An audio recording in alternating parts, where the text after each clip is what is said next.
पहले तुम तालीम से मोड़ दिए जाओगे, फिर किसी जुर्म से जोड़ दिए जाओगे।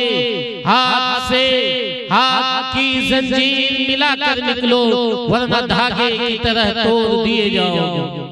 मोहतरम सामीन, बिरादरान इस्लाम, आप हज़रात काफी देर से यहाँ हैं। बिल्कुल प्रोग्राम आपके आखिरी मरहले में है। आपकी बशाशत के मुताबिक 20 से 25 मिनट या 15 से 20 मिनट तक आप हज़रात के सामने थोड़ी सी बात मैं अर्ज़ करूंगा, इस शर्त के साथ कि हम और आप उस पर अमल करेंगे इंशाअल्लाह। जो लोग नहीं करेंगे वो हाथ उठाएं, जो लोग अमल नहीं करेंगे वो हाथ उठाएं। सब लोग करेंगे अमल, जो लोग करेंगे वो दोनों हाथ उठाएं इंशाअल्लाह।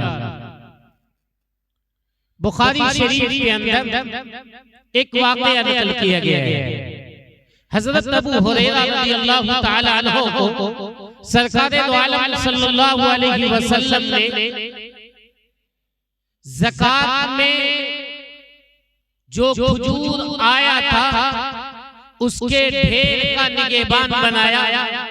अबू हुरैरा, तुम इस गल्ले की हिफाजत करो, तुम इसी के पास रहना। अचानक रात के वक्त में एक चोर आता है और वो उस गल्ले में हाथ डालकर उससे चोरी करने लगता है। हज़रत अबू हुरैरा रज़ियल्लाहु ताला अन्हु उसे पकड़ लेते हैं। वो ये कहता है कि मैं मोहताज हूँ, मेरे बाल बच्चे भूखे हैं, इसलिए बराहे करम मुझे छोड़ दो। मैं वादा करता हूँ कि आइंदा यहाँ नहीं आऊंगा। चुनांचे हज़रत अबू हुरैरा रज़ियल्लाहु ताला अन्हु ने उन्हें छोड़ दिया। फिर सुबह होती है, सरकार दो आलम सल्लल्लाहु अलैहि वसल्लम ने पूछा, ए अबू हुरैरा, तुम्हारे चोर का जो रात में आया था उसका क्या मामला हुआ? उन्होंने पूरी बात बताई और ये कहा कि ए या रसूल अल्लाह, वो तो मोहताज था, वो फकीर था, इसलिए मैंने छोड़ दिया। उसने कहा कि मेरे बाल बच्चे कई दिनों से भूखे हैं। हज़रत नबी करीम सल्लल्लाहु अलैहि वसल्लम ने फरमाया, वो झूठा था, आज की रात फिर दोबारा आएगा। चुनांचे फिर रात भी हज़रत अबू हुरैरा छुप कर बैठ गए। रात के वक्त में अचानक वही शख्स फिर आता है और गले में हाथ डालकर खजूर की चोरी कर रहा है, गले की चोरी करने लगता है। हज़रत अबू हुरैरा आकर उसके हाथ को पकड़ लेते हैं और ये कहते हैं कि तुमने ये वादा किया था कि मैं दोबारा नहीं आऊंगा, फिर तुम क्यों आए? उसने फिर वही कहानी सुनानी शुरू की कि मेरे बच्चे कई दिनों से फक्र फाका की हालत में थे, इसलिए मैं जो लेकर गया वो उसके लिए काफी नहीं हुआ, मैं दोबारा आ गया हूँ। आइंदा मैं वादा करता हूँ कि मैं दोबारा नहीं आऊंगा, मुझे छोड़ दो। हज़रत अबू हुरैरा को रहम आ जाता है, हज़रत अबू हुरैरा छोड़ देते हैं। सुबह होती है, सरकार दो आलम सल्लल्लाहु अलैहि वसल्लम ने पूछा, ए अबू हुरैरा, रात में तुम्हारे चोर का क्या हुआ? हज़रत अबू हुरैरा ने कहा, या रसूल अल्लाह। फिर उसने मजबूरी बताई, मैंने उसे छोड़ दिया। अल्लाह के रसूल ने फरमाया, वो झूठा है, वो झूठ बोलता है, आज की रात फिर वो आएगा। तीसरी रात भी वो फिर आया। हज़रत अबू हुरैरा छत पर बैठे हुए थे, अचानक निकले बाहर और वो चोरी कर रहा था, उसे पकड़ लिया। आखिर में वो शख्स जो चोर बनकर आया था, जो चोरी कर रहा था, उसने कहा, ए अबू हुरैरा, मैं तुम्हें एक इल्म की बात बतलाता हूँ, मैं तुम्हें कुछ सिखाना चाहता हूँ। हज़रत अबू हुरैरा वो सहाबी है जो इल्म के बड़े शौकीन थे, इल्म के बड़े रसिया थे, इल्म के नाम पर सब कुछ करने के लिए तैयार हो जाते थे। हज़रत अबू हुरैरा वो सहाबे सुफ़ा में से थे कि जो खाने के लिए नहीं मिलता था, बेहोश होकर वो भूख के मारे रास्ते पे गिर जाते थे, लेकिन वो असहाबे सुफ़ा में से बने रहते थे, वो सुफ़े से चिमटे रहते थे ताकि अल्लाह के रसूल से इल्म को हासिल कर सके। उन्होंने ये सोचा कि जब ये इल्म की बात बताएगा तो मैं इसे छोड़ दूंगा, उस आदमी ने ये कहा कि सुनो, अगर तुम बिस्तर पे जब जाओगे तो तुम आयतल कुर्सी पढ़ लेना। अगर तुम आयतल कुर्सी पढ़ लोगे तो तुम पर कोई शैतान का हमला नहीं होगा, तुम मुकम्मल सुबह तक हिफाजत से रहोगे, न कोई बीमारी का हमला होगा। ये उसने कहा। हज़रत अबू हुरैरा ने उसे छोड़ दिया, वो शख्स चला गया। सुबह होती है, सरकार दो आलम सल्लल्लाहु अलैहि वसल्लम ने पूछा कि बताओ रात में जो चोर आया था उस चोर का क्या हुआ? उन्होंने सारा किस्सा सुनाया। हज़रत नबी करीम सल्लल्लाहु अलैहि वसल्लम ने फरमाया कि वो बड़ा झूठा था लेकिन वो सच बोल गया। वो बड़ा झूठा था लेकिन वो सच बोल गया। उसने क्या बताया कि आयतल कुर्सी अगर पढ़ोगे तो रात में तुम्हारी हिफाजत होगी, रात में फरिश्ते तुम्हारी हिफाजत करेंगे। अगर आयतल कुर्सी पढ़ कर तुम बिस्तर पे सोओगे तो कोई बीमारी का हमला तुझ पर नहीं होगा, रात भर के लिए तुम हिफाजत में रहोगे। उलमा ने लिखा है कि यहाँ भी वो शख्स झूठ बोल गया। हज़रत अबू हुरैरा रज़ियल्लाहु ताला अन्हु के पास वो जो आ रहा था, अल्लाह के रसूल ने फरमाया, अबू हुरैरा तुम्हें पता है कि वो चोर कौन है? वो चोर कोई और नहीं, वो चोर शैतान है जो रोजाना आ रहा है। और वो शैतान वाकई बड़ा झूठा है लेकिन वो सच बात बोल गया। झूठा भी कभी कभी सच बात बोल जाया करता है। हदीस का लफ्ज़ है फ़इन्नल कदूबा क़द तस्दुक़ु, इसलिए कि झूठा कभी कभी वो सच बोल जाता है। वो बड़ा झूठा था लेकिन वो सच बोल गया। उलमा ने कहा है, उलमा ने ये लिखा है कि उसने इशारा किया इस बात की तरफ कि अगर तुम आयतल कुर्सी पढ़ देते इस गल्ले के ढेर पर तो मैं इस गल्ले के ढेर के पास नहीं आ सकता था। पता ये चला कि कुरान करीम लोगों के लिए हिफाजत का जरिया है। पता ये चला कि कुरान करीम लोगों के घर की हिफाजत का जरिया है, लोगों के माल की हिफाजत का जरिया है। इसलिए उलमा ने लिखा है कि अगर आप कहीं गाड़ी लगा रहे हैं, आप उस गाड़ी की हिफाजत करने वाला कोई नहीं, आप आयतल कुर्सी पढ़ कर दम कर दें, इंशाअल्लाह गाड़ी को कोई नहीं छू सकता है, चोर वहां नहीं आएगा। उलमा ने लिखा है कि अगर माल की हिफाजत करना मकसूद हो तो वहाँ कुरान करीम की ये खास आयत जिसे आयतल कुर्सी कहा जाता है, अल्लाहु ला इलाहा इल्ला हुवल हय्युल क़य्यूम ला ताख़ुज़ुहु सिनतुन वला नौम, ये पूरी आयतें अगर पढ़ दी जाती है तो उसकी हिफाजत हो जाती है। ऐ लोगों, मैं तुम्हें पहला पैगाम ये देना चाहता हूँ, मैं आपको ये पैगाम देना चाहता हूँ कि कुरान आपके लिए हिफाजत का जरिया है। कुरान आपको हिफाजत बख्शता है, कुरान आपके माल की हिफाजत करता है, कुरान आपके जान की हिफाजत करता है, कुरान आपकी इज्जत की हिफाजत करता है। कुरान को अगर आप थाम लेते हैं, कुरान को अगर आप अपना लेते हैं, ये कुरान आपको बुलंदियों पे पहुंचाएगा, पस्ती से निकाल कर आपको बुलंदी की तरफ ले जाएगा, जिल्लत से निकाल कर आपको इज्जत देगा। ये कुरान क्या है? इन्नल्लाह यरफ़उ बिहाज़ल किताबि अक़वामा व यज़अउ बिही आख़रीन। ये किताब ऐसी किताब है कि इस किताब को जिसने थाम लिया, इस किताब को जिसने मजबूती से पकड़ लिया, अल्लाह ताला उस कौम को बुलंदी अता करता है। जिसने इस किताब को छोड़ दिया, जिसने इस किताब को तर्क कर दिया, अल्लाह ताला उसे ज़लील कर देता है। कुरान क्या है? जिसने कुरान को अपनाया, गैब से उसके लिए मदद आती है, आसमान से उसके लिए मदद आती है। एक वक्त आया हज़रत उमर इब्न खत्ताब रज़ियल्लाहु ताला अन्हु के ज़माने में, वो वक्त कौन सा वक्त था कि कहत साली आम हो गई, मदीने में कहत साली हो गई, खाने को लोगों को कुछ नहीं मिल रहा था, जमीन से सब्जा उगना बंद हो गया, जमीन से घास नहीं उग रही थी। क्यों? इसलिए कि ऊपर से बारिश होना बंद हो गया, और जब बारिश नहीं हो रही है, सब्जा नहीं उग रहा है, तो बकरियां जो बकरियां घास खाती है, सब्जा खाती है, वो बकरियां भूखी रहने लगी। अरब की सरजमीन वो सरजमीन है जहाँ के लोगों का गुजर बसर बकरियों पे हुआ करता था, जहाँ के लोगों का पेट बकरियों की वजह से पाला जाता था। अब बकरी न तो चल रही है न घास खा रही है, अब उसको दूध कहाँ से हो? बकरी के बदन में गोश्त कहाँ से होगा? बकरी के बदन में ऐसा हो गया था कि तमाम बकरियां हड्डी हड्डी हो गई थी, गोश्त नाम की कोई चीज बाकी नहीं रही थी। ऐसे वक्त में एक शख्स भूख की शिद्दत से मारे वो अपनी बकरी को ज़बह करता है। जब वो ज़बह करता है, सिर्फ खाल और उसके साथ सिर्फ हड्डियां मिलती है, बाकी कोई चीज नहीं मिलती है। वो इंसान इंसान भूख के मारे, शिद्दत के मारे तड़प रहा था, उसने ये कहा, वाह अबा हफ्स, वाह उमर इब्न खत्ताब, ए उमर इब्न खत्ताब, तुमने कैसी सूरत हाल पैदा कर दी, जमीन पर तहत साली आ गई, जिसका नतीजा ये है कि आज बकरी के बदन में गोश्त नहीं है, बकरी के थन में दूध नहीं है, हम खाएं तो कहां से खाएं। ऐसे वक्त में जो आदमी अचानक बेहोश होकर गिर जाता है, चूंकि खाने का जो आखिरी सहारा था बकरी को ज़ब्ह किया था ताकि इसका गोश्त खाए, ये सहारा भी जब छिन जाता है वो अचानक बेहोश होकर गिर जाता है।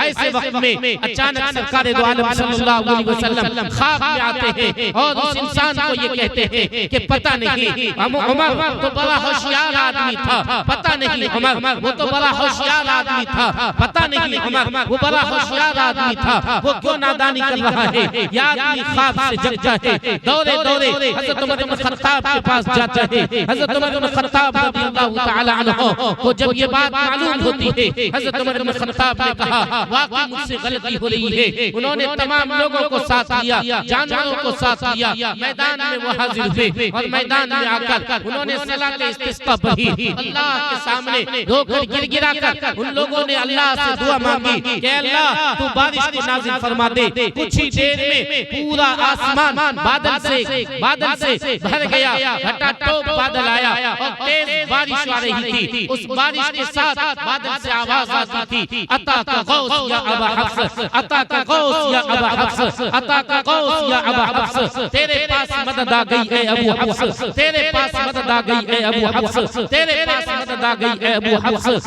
ये आवाज बादल से आती थी। पता ये चला कि वो इंसान जो कुरान को थामता है वो फाका की जिंदगी बसर करे, वो तंगदस्ती की जिंदगी बसर करे। वो जब अल्लाह से मांगता है अल्लाह मदद करता है, अल्लाह उसकी मदद को पूरी करता है। अगर कुरान को वो थामे रहता है, कुरान पर अमल करता है, कुरान की तिलावत से अपनी जिंदगी को मामूल रखता है, वो अल्लाह से जो मांगता है अल्लाह उसको पूरा करता है। बादल तक आवाज लगाती है, अता का गौस या अबा हफ्स, तेरे पास मदद आ गई, तेरे पास मदद आ गई है। लोगों आज आपने कुरान को छोड़ दिया है, मदद आपसे छीन ली गई है। आज आपने कुरान करीम को बलाए ताक रख दिया है। आज आप जलील हो रहे हो, आज आप रुस्वा हो रहे हो, आज मुल्क में आप तरह तरह के मसाइब आ रहे हैं, तरह तरह की परेशानियां आ रही हैं। आज इस कुरान को आपने क्या समझ लिया कि अगर कोई घर में मर जाए तो मुर्दे को बख्शवाने का जरिया, आपने इस कुरान को समझ लिया। आपने इस कुरान को क्या समझा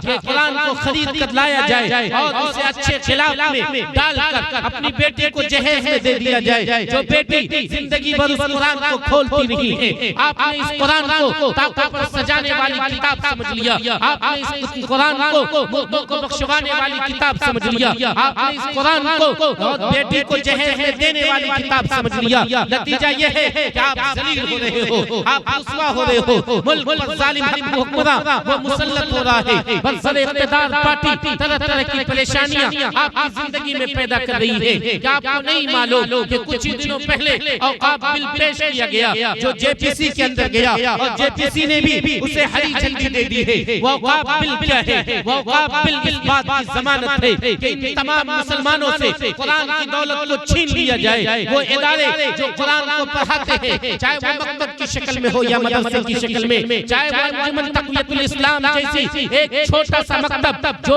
100 बच्चों को तालीम देता है, जिसमें तन्हा एक शख्स सुबह से लेकर शाम तक मेहनत करता है, पढ़ाता है और मामूली से पैसा 100 रुपए 50 रुपए आप बच्चों को एक महीने में फीस देते हो। जबकि नौजवानों 100 रुपए रोजाना तुम गुटखा खा खा थूक दिया करते हो। 25 रुपए में एक रजनीगंधा मिलता है, 4 रजनीगंधा एक नौजवान आसानी से खाकर उसे थूक कर फेंक देता है। ऐ मुसलमानों, तुम चाय के अंदर महीने में जो खर्च करते हो वो कम से कम 1000 रुपए होंगे। तुम अपने घर का हिसाब लगा लो। तुम गोश्त के अंदर एक हफ्ते में जो खर्च करते हो वो 250 दूनी 500 रुपए कम से कम खर्च करते हो। लेकिन वो बच्चा जो मकतब में पढ़ता है, वो बच्चा जो कुरान की दौलत से मामूल हो रहा है, वो बच्चा जो तुम्हारे लिए मुस्तकबिल का सितारा है, वो बच्चा जो तुम्हारे लिए कामयाब मुस्तकबिल लेकर आएगा, वो बच्चा जो दुनिया में भी तेरा नाम रोशन करेगा, मरने के बाद भी तेरे लिए कामयाबी और कामरानी का जरिया बनेगा। 100 रुपए देने में भी आप दाएं और बाएं झांक छापते हो, आप बगले देते हो, 50 रुपए खर्च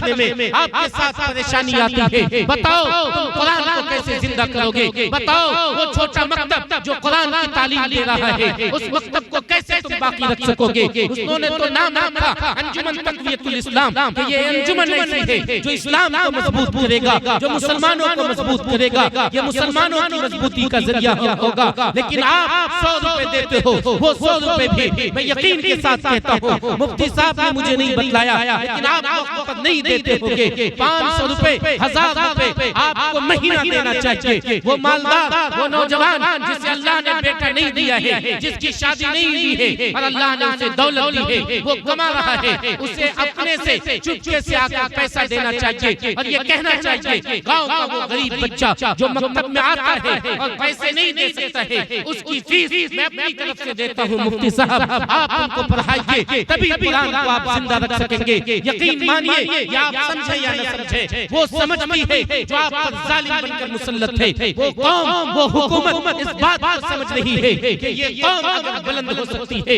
ये कौम अगर इज्जत हासिल कर सकती है, ये कौम अगर गालिब आ सकती है, ये कौम अगर हाकिम बन सकती है, ये कौम अगर बादशाह हो सकती है कुरान के ऐलान के मुताबिक, वंतुमुल आलौन इन कुंतुम मुमिनीन, तो उसके पास मोमिन बनने का जो तरीका है वो कुरान को मजबूती से थामना है। इससे कुरान की दौलत को छीन लो। वो छोटे छोटे मकतब, वो छोटा छोटा मदरसा जो औकाफ की जायदाद पे कायम है, जिसे आपने, आपके बाप दादा ने वक्फ किया है, इसलिए ताकि मुसलमान बच्चों की तालीम हो सके, ताकि कुरान की तालीम जिंदा हो सके, ताकि लोगों को कुरान पढ़ाया जा सके, लोगों को कुरान सिखाया जा सके। वो तमाम मदारिस, वो तमाम मकातिब आपसे छीने जाने की कोशिश है। आप वो मसाजिद, जिस मस्जिद में बैठकर एक इमाम आपको नमाज भी पढ़ाता है और इमाम आपके बच्चों को, नन्हे नन्हे बच्चों को कुरान पढ़ाता है, नूरानी कायदा पढ़ाता है, ताकि वो कुरान को जिंदा कर सके, उस मस्जिद को आपसे छीन ली जाने की कोशिश की जा रही है। आज बुलडोजर आता है और मस्जिद को गिराता है। आप ये कहते हो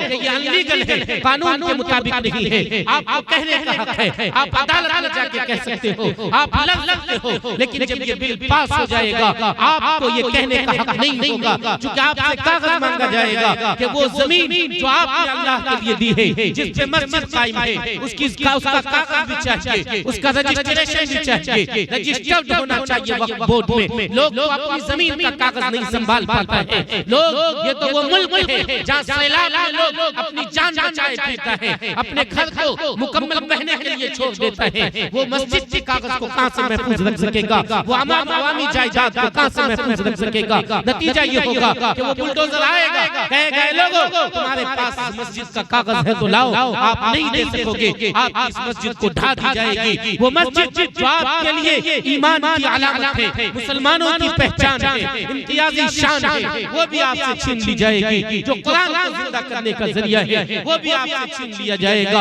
आखिरी आरामगाह आपका बाप मरता है, आप उसे कंधे पर उठाकर कब्रिस्तान में ले जाकर डाल देते हो। वो औकाफ की जायदाद है, कल हो वो औकाफ की जायदाद भी आपसे छीन ली जाएगी। ये सारी तकलीफें, ये सारी परेशानियां क्यों आ रही है? इसलिए कि आपने कुरान को छोड़ा है, आप कुरान की दौलत से महरूम हो चुके हैं। आप देख लीजिए, कोई घर में पूरा सुबह में आप घूम जाइए, पूरे गांव में घूम जाइए, मोहम्मद नगर में, खुद राजधानी में ऐसे बहुत से घर हैं जहाँ का बाप चचा, बूढ़ा, बाप दादा वो कुरान पढ़ना जानता है। हमारी अम्मा, हमारी बहनें कुरान पढ़ना जानती है, लेकिन सोने से उसे फुर्सत नहीं है। वो सुबह 8 बजे जग रहा है। हमारा नौजवान ऐसा भी है जो रात में वो देर तक मोबाइल देख रहा है, सुबह सोया हुआ है, वो कुरान पढ़ना जानता है, लेकिन सुबह जग कर वो कुरान नहीं पढ़ता है। एक जमाना था कि पूरी बस्ती में 3 से 4 लोग कुरान पढ़ने वाले थे, लेकिन सुबह को अगर आप गली से गुजर जाते तो कुरान पढ़ने की आवाज आती थी। यही बस्तियां थी जहाँ कुरान पढ़ने की आवाज आती थी। आज सैकड़ों लोग कुरान पढ़ना जानते हैं, लेकिन वो क्या कर रहे हैं? वो कुरान पढ़ते नहीं है, कुरान को खोल कर भी नहीं देखते हैं। साल 2 साल 4 साल में अगर अगर कोई घर के अंदर इंतकाल कर गया तब कुरान दिखाई देता है कि कुरान रखा हुआ है तो कहाँ रखा हुआ है। आप मस्जिदों का हाल देख लीजिए, मस्जिद के ताक़े पे कुरान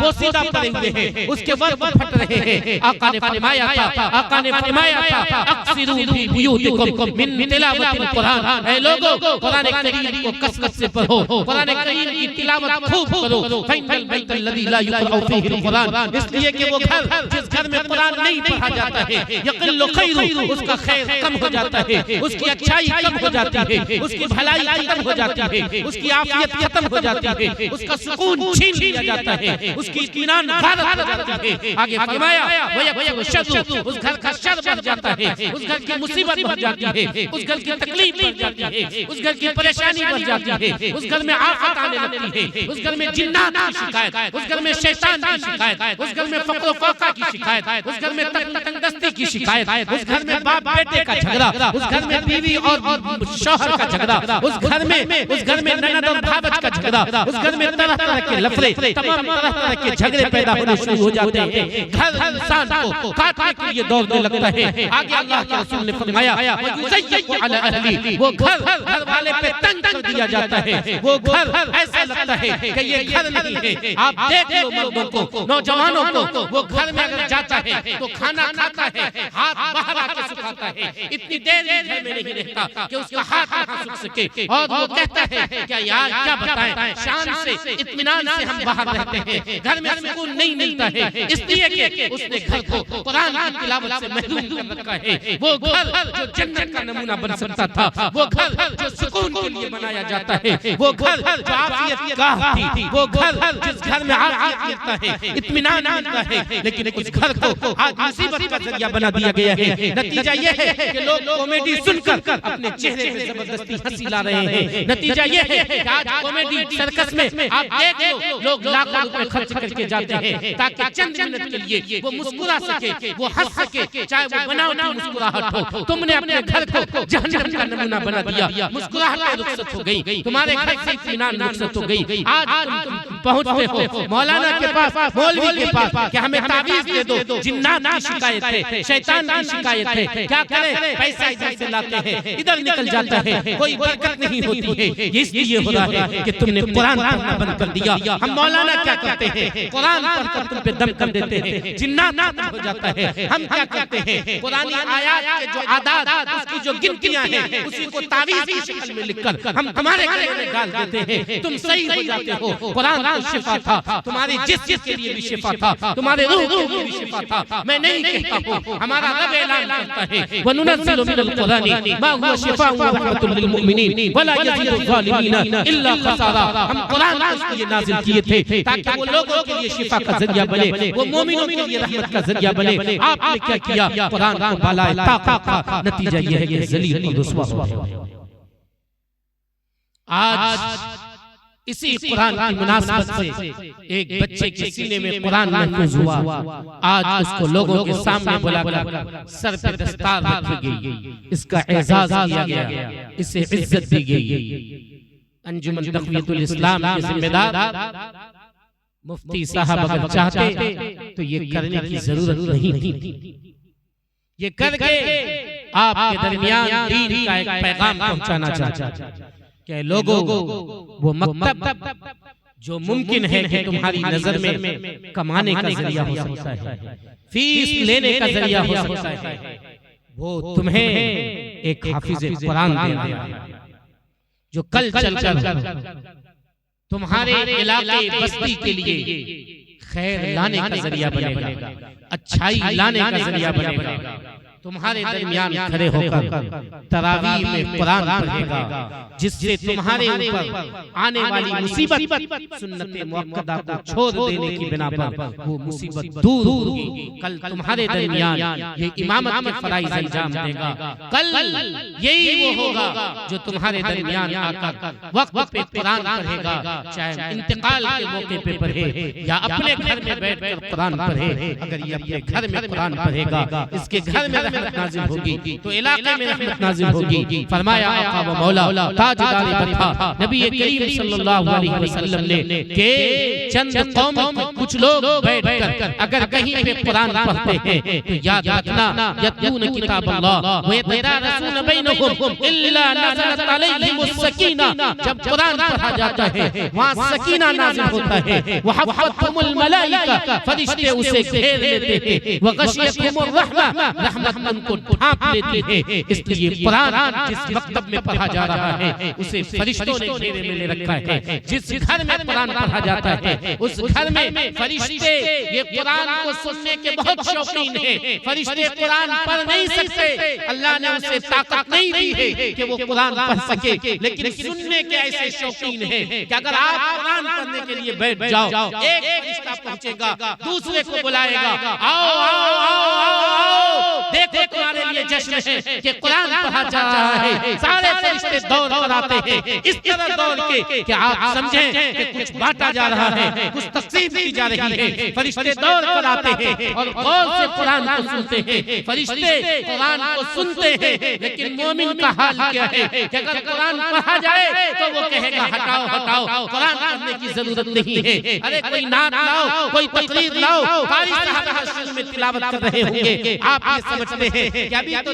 प्रोग्राम शुरू हुआ है, अभी तो तिलावत ही हो रही है। आपके सामने कुरान की तिलावत की अहमियत नहीं है। याद रखना ये तिलावत लोगों के दिलों को बदलता है, ये तिलावत हमारे ईमान को जिंदा करता है। हम नहीं कहते, अल्लाह ने कुरान में ऐलान किया है वही तुलियत अलैहि आयातु ज़ादत ईमाना। जब कुरान पढ़ा जाता है, जब कुरान सुना जाता है, ये ईमान में इजाफे का जरिया बनता है। गंदगी की वजह से, बुराई की वजह से, हम रात दिन जो बुराई करते हैं उसकी वजह से ईमान की जो रोशनी है, ईमान की जो चमक है, उस पर राख बैठ जाती है, उस पर जंग बैठ जाता है। अगर आप कुरान को सुनेंगे वो जंग खत्म होता है। जिस तरह राख के नीचे अगर चिंगारी हो, आप फूंक मारेंगे, चिंगारी ऊपर आती है, उसकी रोशनी ऊपर आती है। ठीक इसी तरह अगर आप कुरान पढ़ेंगे, कुरान सुनेंगे, वो ईमान का नूर जो आपके चेहरे पे नजर नहीं आता है, आपके चेहरे पे बदमज़गी छाई रहती है। दिन में लगता है कि आपका चेहरे से 12 बज रहा है, मुरझाया हुआ चेहरा, चेहरे से रौनक खत्म, चेहरे से चमक खत्म। ये इसलिए है कि आपके ईमान पर, आपका ईमान पड़ चुका है, आपके ईमान पर ये बुराइयों, आपके ईमान पर गुनाहों का जंग लगा हुआ है। जब कुरान पढ़ेंगे, कुरान सुनेंगे तो वो उस राख को जो ईमान पर है उसे हटा देगा और उसके नूर को आपके चेहरे पे लाएगा। कुरान सुनने वालों का चेहरा, कुरान पढ़ने वालों का चेहरा चमकदार हुआ करता है। चाहे चेहरे पे कुछ लगाए या न लगाए, तुम दुनिया भर के फेस चेहरे पे लगाने के लिए जितने क्रीम लगा लो, याद रखना चेहरे पर रौनक सही आ सकती है तो वो कुरान के सुनने से, कुरान पढ़ने से उसका मुकाबला दुनिया की कोई क्रीम नहीं कर सकता। बेशक सच। सबसे पहला पैगाम आपके लिए यही है, कुरान आपके लिए हिफाजत का जरिया है। कुरान पढ़ो, हिफाजत फरिश्ते से, दुश्मनों से, आपके घर की हिफाजत हो।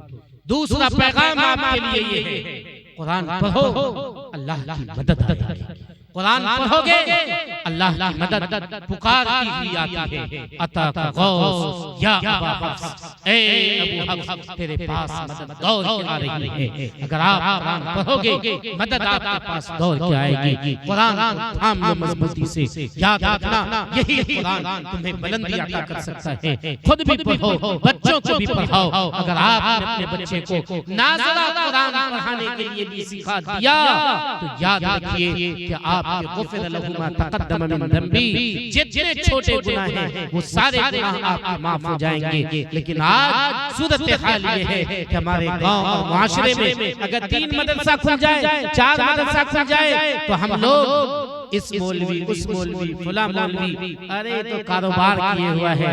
अगर आपकी मार्केट में 25 दुकान मोबाइल की खुल जाए तो आपके यहाँ अच्छा हुआ, लेने में आसानी होगी। और अगर आपके गांव में 3, 4, 5 मदरसे अगर खुल जाएं तो आपको मुसीबत आने लगती है।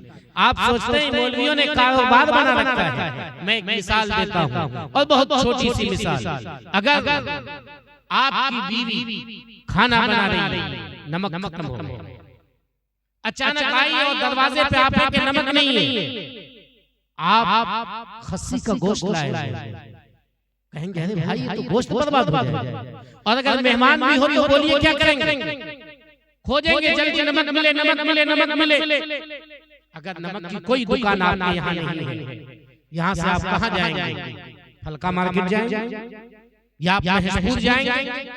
आपको जाने आने में पेट्रोल खर्च भी लगेगा, या अगर गाड़ी नहीं मिली, मोटरसाइकिल नहीं हुआ, तो आप सोच लीजिए कितनी परेशानी होगी। इन सारी परेशानी के बाद 20 रुपए में मिसाल के तौर पे आपने नमक खरीद कर लाया वहां से, उसके पीछे खर्चा कितना हुआ, परेशानी कितनी हुई? खर्चा कम से कम अगर पेट्रोल का ले लीजिए या किराया का ले लीजिए तो 20 रुपए 40 रुपए आपका लग गया। आपके बगल में बिल्कुल दरवाजे पे एक आदमी नमक की दुकान खोल के बैठा है, आप बाहर निकले, नमक लिए, वो 22 रुपए में नमक दिया और आप गए अपनी बीवी को दे दिए, फौरन खाना तैयार, और आपको परेशानी भी नहीं, न दौड़ना पड़ा, न भागना पड़ा, न बीवी की सुननी पड़ी, और मेहमानों के सामने भी बेइज्जत नहीं होना पड़ा, न जाना पड़ा न आना पड़ा, तमाम दुश्वारी से बच गए। बोलिए ये 2 रुपए आपसे उसने ज्यादा लिया या 2 रुपए लेकर आप पर एहसान किया?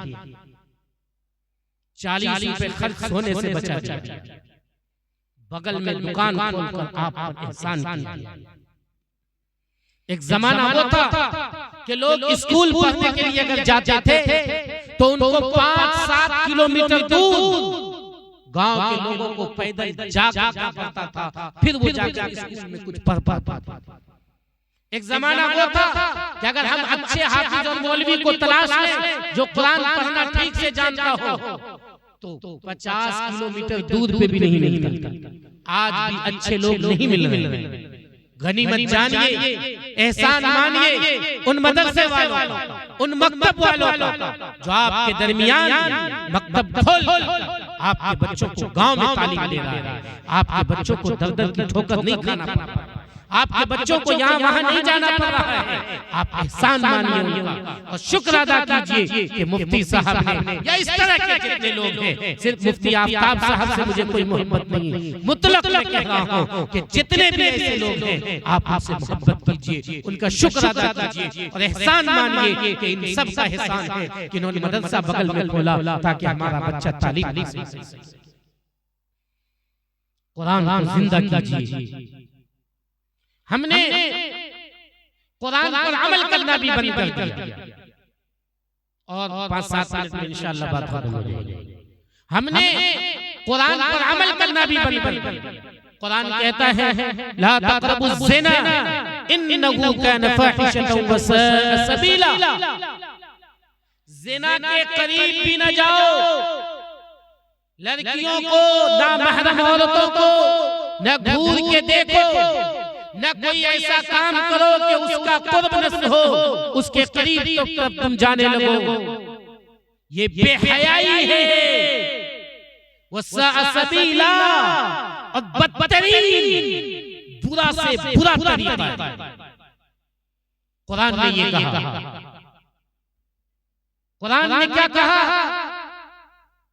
कि ज़िना के करीब भी नहीं जाना है। कुरान ने दूसरी जगह कहा इदा ज़ुलज़िलतिल अर्ज़ु ज़िलज़ालहा व ख़रजतिल अर्ज़ु अस्क़ालहा व क़ालल इंसानु मा लहा यौमइज़िन तुहद्दिसु अख़बारहा। जमीन उस दिन अपनी सारी बातें बता देंगी कि कहां पर, किस हिस्से पर बैठकर तुमने कौन सा गुनाह किया था। अगर इस हिस्से पे बैठ के गुनाह किया था, जमीन वहां बोलेगी हाँ हाँ हाँ फला इंसान ने मेरे जगह पर बैठकर बदकारी की थी, फला गुनाह किया था, जमीन वहां बोल पड़ेगी। आज क्या हाल है हमारे माशरे का, नौजवानों का, बेहयाई, बेशर्मी, बेगैरती की इंतहा को नौजवान पहुंच चुके हैं। जबकि ये नौजवान कौन है? ये इस कौम के लिए खंबा है, मिल्लत इस्लामिया के सतून है। बच्चों से तो कुछ हो नहीं सकता, बूढ़े तो चले अब कब्र में, काम किनको करना था? नौजवानों को। दीन किसे जिंदा करना था? नौजवानों को। मस्जिदें किसे आबाद करनी थी? नौजवानों को। गैर मुस्लिमों को ईमान की दावत किसे देनी थी? नौजवानों को। 18 साल की उम्र में या 16 साल की उम्र में मोहम्मद बिन कासिम को सिंध की तरफ भेजा जाता है और ईमान यहाँ पहुंचता है। सहाबा किराम उम्र छोटी होती थी लेकिन अपनी उंगली के बल खड़े हो जाते थे, गर्दन ऊंची कर लेते थे ताकि अल्लाह के रसूल देख कर कह दें कि नौजवान है, ये जवान हो गया है, तुम्हें जंग की इजाजत है। वो तलवार लेकर निकल जाते थे ताकि दुश्मनों से मुकाबला कर सके। उन्हें कोई परवाह नहीं होती थी अपने जान की। आज क्या सूरत हाल है? अगर मौलाना को किसी नौजवान ने देख लिया कि आ रहे हैं और इत्तेफाक से वो मौलाना नमाज में टोकते हैं, अच्छाई का हुक्म करते हैं, तब देखिए ये नौजवान कैसे भागेगा। और अगर जमात वाले को देख लिया तब तो ऐसे भागता है जैसे शेर को देखकर बकरी भाग रही हो या कुत्ते को देखकर बिल्ली भाग रही। ये नौजवानों की सूरत है। इस कौम के खंबा कौन थे? हाँ, आप ही लचर पचर तो कौम जाएगी।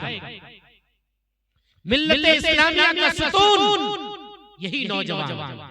आप ही कमजोर, आप ही बेबस, आप ही लापरवाह, आप ही रिश्वतखोर, आप ही बदकारियों में मुब्तला, आप ही बदनजर, बदनिगाह। तो बताइए इस कौम का क्या हाल? कुरान ने कहा ज़िना के करीब मत जाओ। क्या आपका उस पर अमल है? अगर नहीं है अमल तो बताइए जिल्लत आपके साथ आएगी या नहीं? फिलिस्तीन का वो मामला आपके साथ होगा या नहीं होगा? क्या आपके दूध पीते बच्चे को आपकी छाती से अलग करके उसे गोली से उड़ा दिया जाए? आपको एक जगह खड़ा करके आपके खून से नदियों को रंगीन कर दिया जाए? आज फिलिस्तीन की हालत को देखकर कैसे रो रहे हैं? पत्थर दिल इंसान का भी दिल कांपता है। लेकिन अगर आपने होश के नाखून नहीं लिया, आपने कुरान पे अमल करना शुरू नहीं किया, खुदा की कसम वो फिलिस्तीन हिंदुस्तान का हर इलाका, हिंदुस्तान की हर बस्ती में कायम हो जाएगा। आप नहीं समझ रहे हैं कि आपका दुश्मन क्या चाह रहा है। आपका दुश्मन चाह रहा है कि आपको दीन से काट दिया जाए, उलमा से काट दिया जाए। क्योंकि आपके लिए दो सहारा, सिर्फ दो सहारा, दो ही सहारा है जो आपको बचा सकता है दुश्मनों से। एक अल्लाह का सहारा, दुआ का सहारा, और दूसरा जाहिरी सहारा, तालीम का सहारा, एजुकेशन का सहारा। तालीम के लाइन में आगे बढ़ जाइए, एजुकेशन के लाइन में आगे बढ़ जाइए तो आपकी माली हालत भी अच्छी हो जाएगी। आप बड़ी बड़ी नौकरियों पे कब्जा कर लेंगे।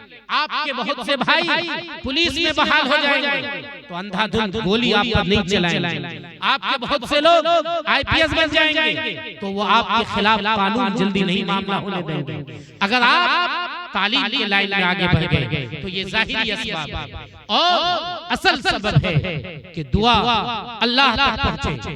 अगर आप बदकार होंगे, बदनिगाह होंगे, रिश्वतखोर होंगे, हरामखोरी करेंगे, गलत निगाही करेंगे, बुराइयों में मुब्तला होंगे, आपकी दुआ कबूल नहीं हो सकती है। अल्लाह आपकी नहीं सुनेगा। जब अल्लाह भी आपसे छीन लिया गया, दुनिया भी आपसे छीन ली गई, तो बताइए धोबी का कुत्ता नाट का नघाट का जाएगा। जरूरत इस बात की है कि इन दोनों सहारे को अपनाइए। नंबर 1, कुरान को पकड़िए मजबूती से, कुरान की बातों पे अमल कीजिए और कुरान की तिलावत कीजिए। नंबर 2, तालीम की राह में अपने बच्चों को आगे बढ़ाइए, कुरान भी पढ़ाइए, दीनी तालीम से भी आरास्ता कीजिए। साथ साथ मैंने पढ़ा शुरू में, पहले तुम तालीम से मोद दिए जाओ, पहले तुम तालीम से मोद दिए जाओ, फिर किसी जुर्म से जोर दिए जाओ। हाथ से हाथ की जंजीर मिला कर निकलो, वरना धागे की तरह तुम तोड़ दिए जाओ। याद रखिए, आप अपने बच्चों को पहले कुरान की तालीम दीजिए। दीनी तालीम से आरास्ता कीजिए। फिर हर बच्चे का हाफिज बनना, हर बच्चे का मौलाना बनना जरूरी नहीं है। आप उसे दुनिया की तालीम ले लीजिए, डॉक्टर की तालीम लीजिए, इंजीनियर की तालीम लीजिए। पूरे गांव में अगर एक बच्चा MBBS में दाखिला लेना चाहता है, उसके बाप के पास पैसा नहीं है। चंद नौजवान जो आज यहाँ वहाँ घूम रहा है, वो 10 नौजवान उठकर खड़ा हो और सोचे कि फलनमा हमारा भाई वो पैसे की वजह से MBBS डॉक्टर नहीं बन पा रहा है, पूरे गांव में घूमे, पूरे मोहल्ले में घूमे, पैसे को जमा करे, और वो भाई जो पैसे की वजह से डॉक्टर नहीं बन रहा है, उसके पैसे से मदद करे, उसे डॉक्टर बना दे। आप कहेंगे फलनमा का बेटा आगे बढ़ जाएगा, वो आगे बढ़ जाएगा, नहीं, वो अगर मुफ्त में पढ़ेगा, आपके पैसे से पढ़ेगा, आपकी कौम का दर्द होगा। अगर दर्द नहीं होगा तो तब भी आपका बेटा, आपका पोता कल जब आपके माशरे में पैदा होगा, आंख खोलेगा, कहेगा फलनमा चचा डॉक्टर है, ए अब्बा हम भी डॉक्टर बनेंगे। क्यों?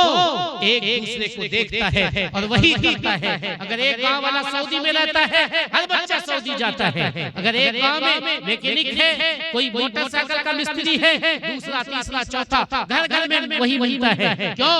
हर बच्चा दूसरे को देखता है, वही करता है। इसलिए आप अपने गांव मोहल्ले में शराबी पैदा न कीजिए, जुआरी पैदा न कीजिए, गंजेरी पैदा न कीजिए। आप अपने गांव मोहल्ले में डॉक्टर बनाइए, इंजीनियर बनाइए, अच्छी तालीम लीजिए। यकीन मानिए सोहबते बद से हमेशा भाग तू, सोहबते बद से हमेशा भाग तू, वरना बन जाएगा काला नाग तू। ये 2 पैगाम खास था जो मैं आप तक पहुंचाना चाह रहा था। तालीम के जितने इदारे हैं उन्हें मजबूत कीजिए, पैसों से मजबूत कीजिए, तालीम लेने वालों पे पैसा खर्च कीजिए, उलमा पे, हुफ्फाज पे, वो मास्टर पे जो कि आपके यहाँ आकर पैसा देता है, तालीम देता है, आप उनकी मदद कीजिए। जब जरूरत पड़े आप अलग से भी उनको दीजिए, फीस के अलावा पैसा दीजिए। बहुत मशहूर बात थी पहले कि बाप की थैली, माँ की प्याली जब खाली होती थी, माँ की प्याली जब टीचर के पास पहुँचता था, उस्ताद के पास पहुँचेगा, और बाप की जेब से पैसे पहुँचेंगे तो उस्ताद उसके बच्चों को तालीम अच्छी तरह दिया करता है। आप उसी को अपनाइए जिसे फजूल समझकर बुझा दिया है तूने, जिसे फजूल समझकर बुझा दिया है तूने, वही चिराग जलाओ तो रोशनी होगी। अल्लाह हमें भी और आप तमाम हज़रात को कहने और सुनने से ज्यादा